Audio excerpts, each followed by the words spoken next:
Allora, dopo l'intervento del signor Ministro, il professor Krueger ci accompagnerà in questo percorso di sinergie e interazioni fra risorsa accademica e decisioni politiche, che è stato un po' il leitmotiv che ci ha accompagnato in tutta la giornata. Prego, professore. Grazie. It is an honor for me to be sandwiched between two ministers. It's also a pleasure to see Pier Carlo Padoan again, who I worked with when he was at OECD. It's been a great experience for me to be here this afternoon and learn about all of the fascinating research that is now possible with the data made available by Inps. And I can only imagine how much effort from the staff and the researchers went into this work. I thought what I would do is a little bit different and relay to you some of the lessons that I learned from various experiences working in the U.S. government. I was the chief economist at the Labor Department and assistant secretary and chief economist at the Treasury Department, and then chairman of President Obama's Council of Economic Advisors, which gives me a somewhat unique purview on how research is used in government. My colleague and friend Alan Blinder likes to say that politicians use evidence the way a drunk uses a lamppost, for support, not illumination. From my experience, that was a bit too strong, although it may apply to the present government in the United States.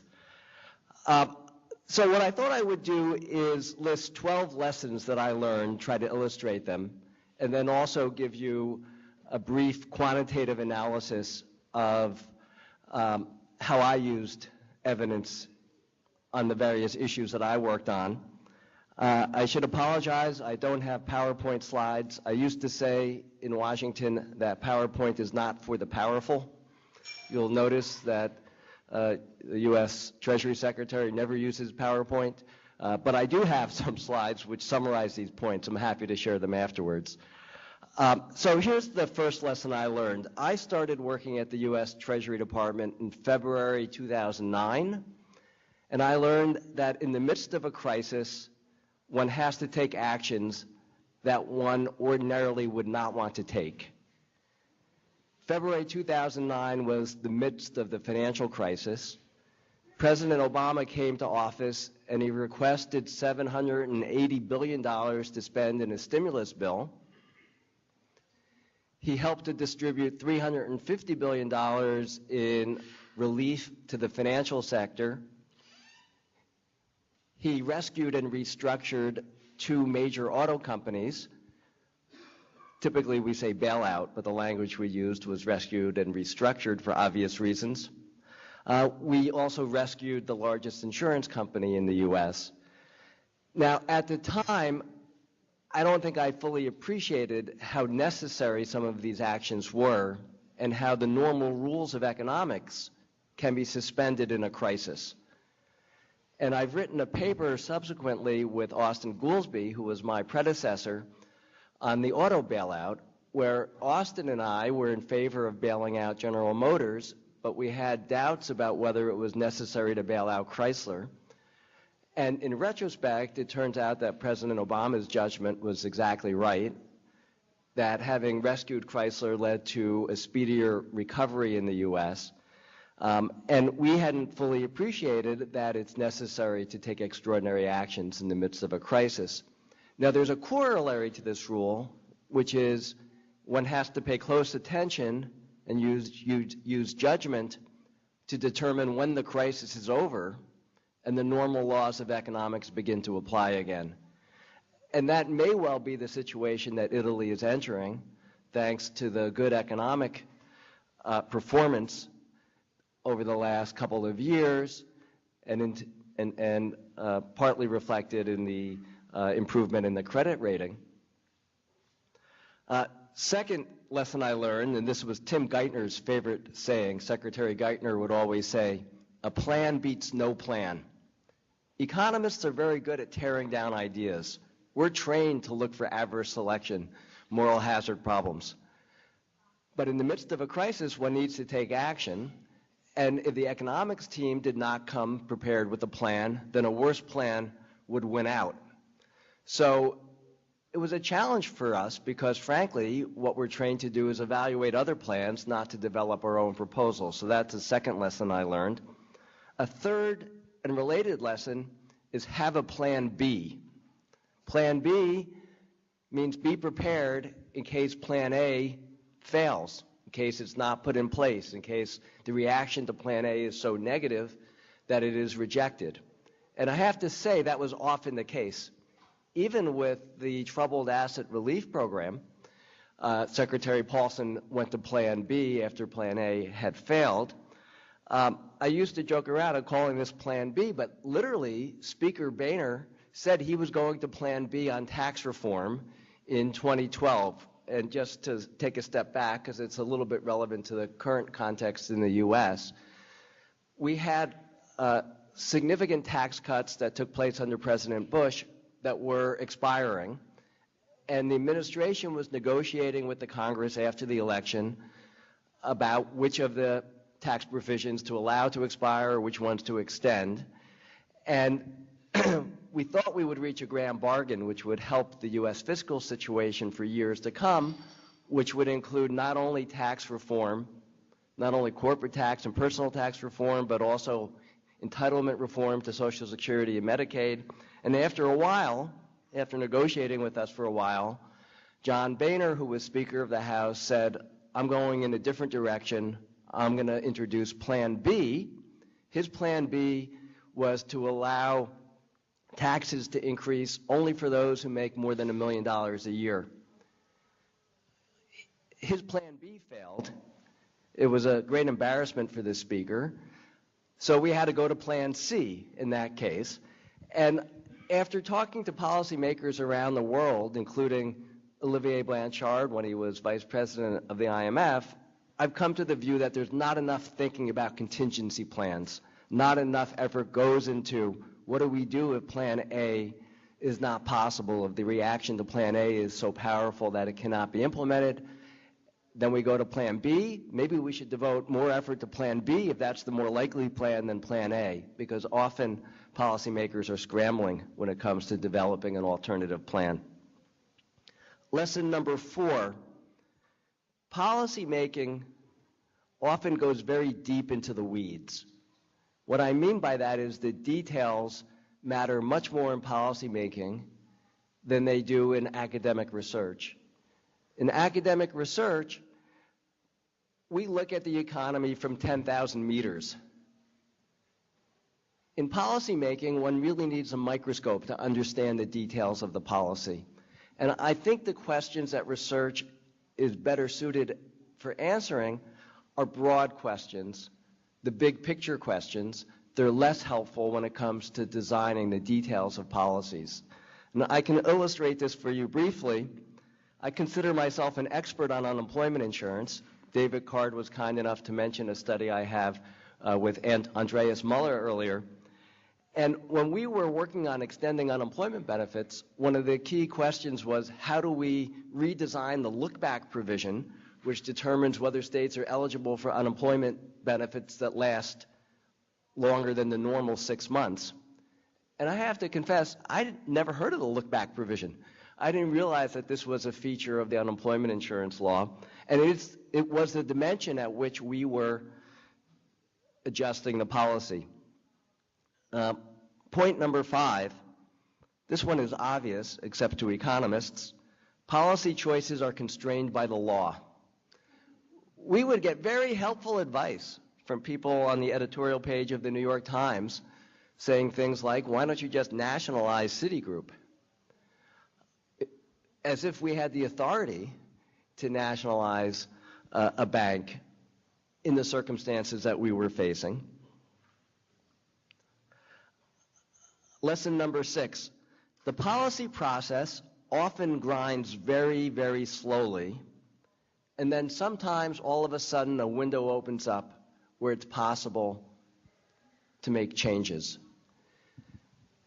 And I did not fully appreciate how difficult it was to get policies passed. And I have to say how unpredictable it is. One could devote one's entire career to studying an issue like immigration, and we may never have immigration reform during our lifetimes. I was struck by how difficult the politicians found it to predict what would happen. They would often have confidence, including the greatest politician I know, Barack Obama, would think there was a good chance immigration reform would pass.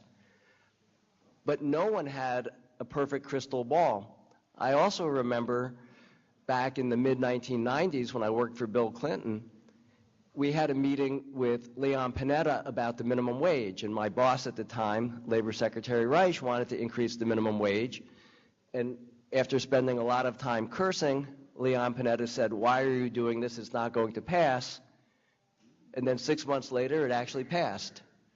So even Panetta, who had come from the Congress, could not anticipate when that window would open for policy to pass.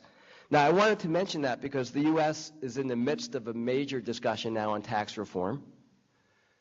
Speaker Boehner, who got pushed aside shortly after his Plan B failed and was replaced by Speaker Ryan, has said there is only about a 1/3 chance that comprehensive tax reform along the lines that the Republicans have recently proposed will actually pass. He said there's a 1/3 probability that the $1.5 trillion tax cut that the Republicans are currently debating will become law.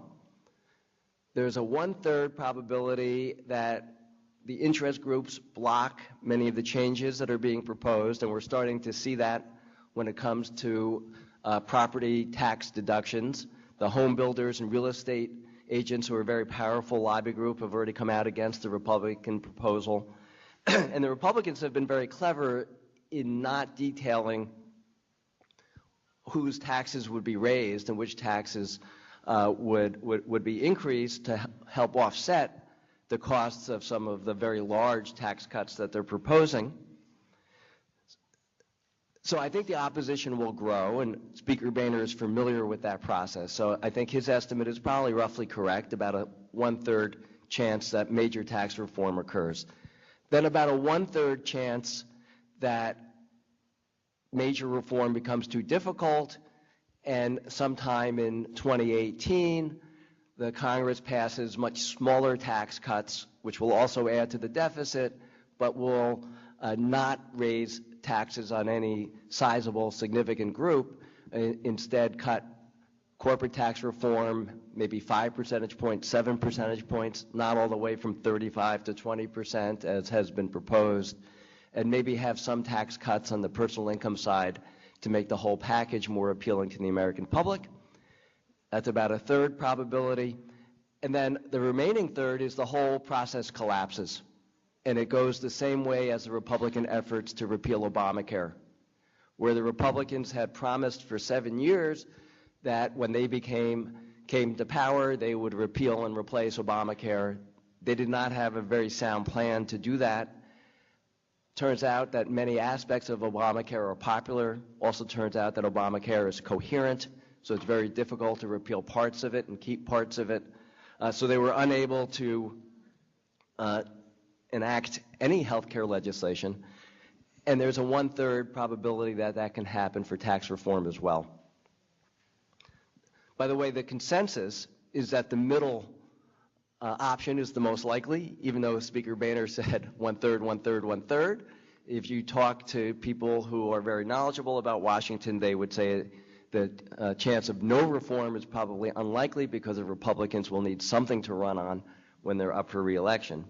But as I said, one should treat the conventional wisdom when it comes to predicting political outcomes with a lot of skepticism. Number 7, which is related, the legislative process can only address a limited number of issues at a time. It cannot juggle too many balls.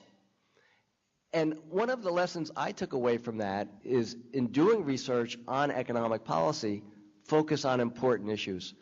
Because I may have a great plan for improving unemployment insurance in the United States, a great plan for improving the way we experience rate and tax employers to pay for unemployment insurance, but the odds that this will rise to the level of one of the few things that our congressional system will be able to enact are probably pretty low. Lesson number 8, and I think this still applies, is the U.S. Congress is very good at putting constraints on itself. It's very good at setting deadlines and action-forcing events on itself, but it's very bad at taking action when it reaches those points. And I saw this time and time again with the debt limit, where the Congress thought, well, we'll just pile up a bunch of deadlines where we need to address this legislation, and that'll force us to do something big. And when they got to that point, they discovered that it was easiest to kick the can down the road and to postpone problems. Number 9, the government is very good at convening groups. The government is very good at listening to people. It's not so good on following up on the suggestions that they receive, but it is actually pretty easy for people to talk to very senior people in the administration. Lesson number 9. Am I at 9 or 10? 10. I'm at 10? I want to finish too because I want to listen to the finance minister. Lesson number 10 then. There's very little constituency for good economic policy. And what I mean by that is good economic policy tries to use resources as efficiently as possible, to act on the margin, to change people's behavior. And the interest groups would prefer a handout. They would prefer to be rewarded for what they're already doing, not for changing their behavior. And I saw this in many situations. We created something during the crisis called the Small Business Lending Fund. This was legislation that Congress passed that I'm very proud of because it was my idea. And the idea here was that banks that increased their lending to small businesses would get a benefit from it. The way the program worked is the Treasury gave solvent banks that applied capital that they could use to invest in small businesses. The capital came at an interest rate of 5%. If they increased the amount of small business lending they did, the interest rate fell all the way down to 1%. If they decreased the amount of lending they did, the interest rate would rise, so it had a penalty in it as well. Nobody liked this idea other than the economists. Another idea we had, which didn't pass, is a new jobs tax credit. A new jobs tax credit rewards companies if they expand employment. So rather than have an across-the-board tax cut, payroll tax cut for employers, what we do is we would waive payroll taxes for the additional workers that you hire for a period of time as an inducement to hire additional workers. Now, some of that spending is inframarginal because some companies would have expanded anyway, but by our calculations, there was much more bang for the buck from a new jobs tax credit than from an across-the-board payroll tax cut. And we put an enormous amount of brainpower into designing this. President Obama proposed it during the State of the Union address. And the next day, Chuck Schumer and Orrin Hatch, two very influential senators, one Republican, one Democrat, said, we like your idea.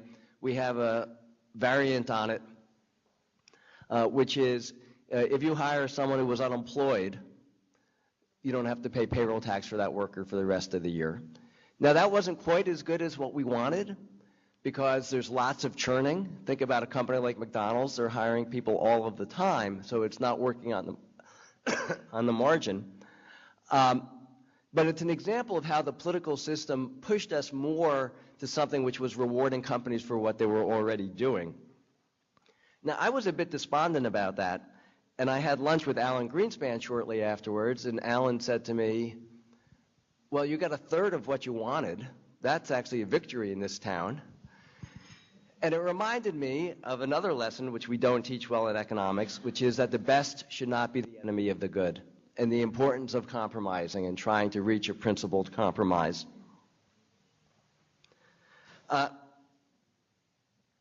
Number 12, I hope I'm up to number 12.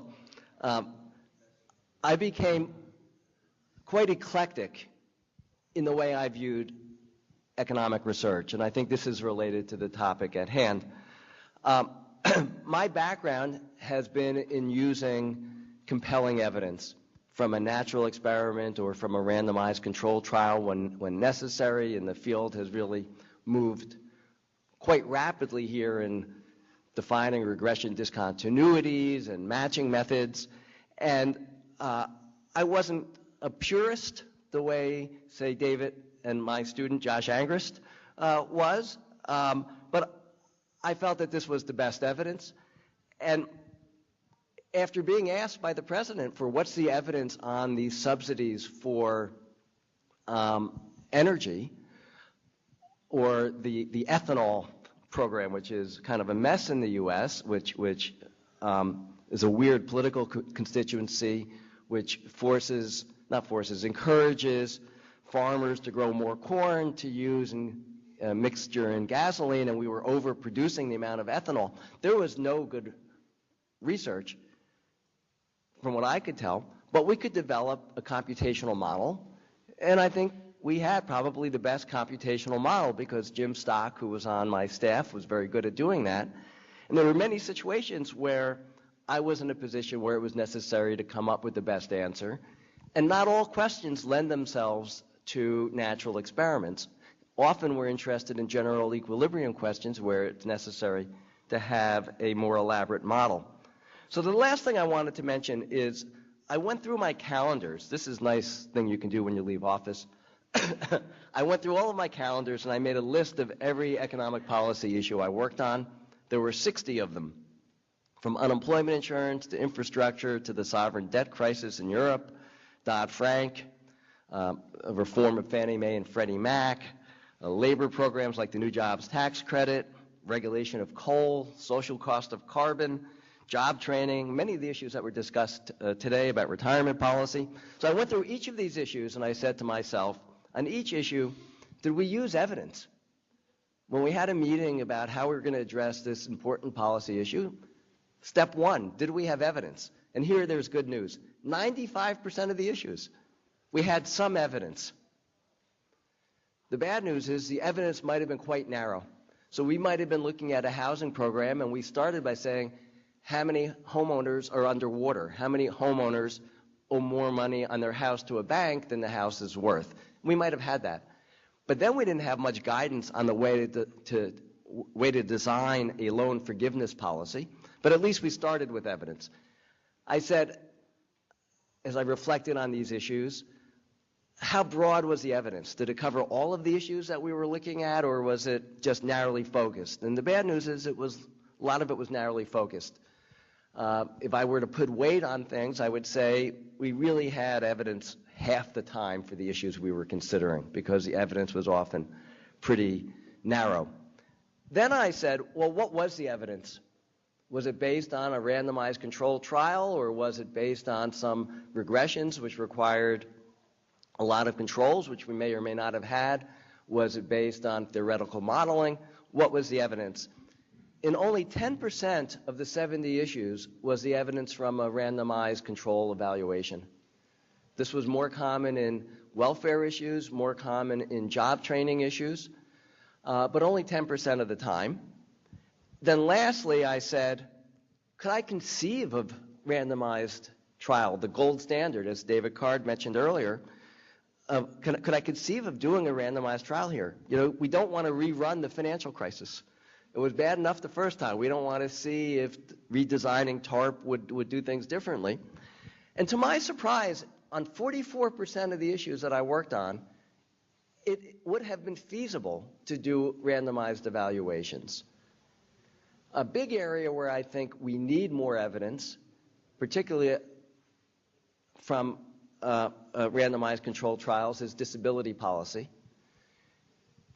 In the U.S., a major driver of the deficit in Social Security is the increase in number of workers who are going on disability insurance. And we have very little idea of what to do to help them, how to make the program more efficient. And I think the current administration, which has put less weight on evidence than the administrations I worked for, is actually facing the same issue. And the one area where I'm a little bit, the only area where I'm a little bit optimistic that they may do something beneficial is in learning more about disability insurance. So let me conclude by saying I'm struck by how little overlap there was between the skills I have and use as an academic and the skills that are necessary in government. There's some overlap, like knowing the research literature is useful, being able to communicate and write are very useful. Going to meetings, that's not a skill we develop in academia. When you go to a meeting and listening to people, that's not a skill that we have. Hearing them, which is even different from listening to them, is not a skill that we have. So I think it was very useful for me to see how the research is used. I came away with a greater perspective about how necessary it is to have research for doing sound economic policy. And I think both the policymakers and researchers can learn from each other. And I think the type of effort that Inps has launched, which over a very short period of time has produced very high quality of research, is really a model which the U.S. And others could follow. Thank you.